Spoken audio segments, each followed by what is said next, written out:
হরে কৃষ্ণ, রাধে রাধে। আমি গীতার কথায় আপনাদের সুস্বাগতম। আজকে আরেকটি ভিডিওতে গীতার একাদশ অধ্যায়ের 39 নম্বর শ্লোকটি পাঠ করছি। আপনারাও কিন্তু আমার সঙ্গে অবশ্যই পাঠ করবেন। ওং নমো ভগবতে বাসুদেবায়, ওং নমো ভগবতে বাসুদেবায়, ওং নমো ভগবতে বাসুদেবায়। শ্লোকটি আমার সঙ্গে উচ্চারণ করবেন।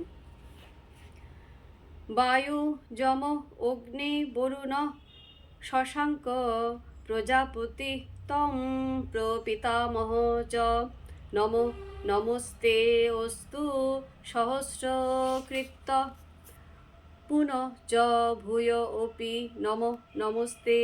অনুবাদ: তুমি বায়ু, যম, অগ্নি, বরুণ, চন্দ্র, প্রজাপতি ব্রহ্মা ও প্রপিতামহ, অতএব তোমাকে আমি সহস্রবার প্রণাম করি, পুনরায় প্রণাম করি এবং বারবার প্রণাম করি। তো ভক্তগণ, এমনি করে প্রতিদিন একটু করে গীতা শ্লোক পাঠ করুন আর এই দুর্লভ মানব জন্মকে ধন্য করুন। আর আমাকে কমেন্ট করেছেন রাজা দাস, রাধে রাধে। আপনাকেও রাধে রাধে। হরি বল।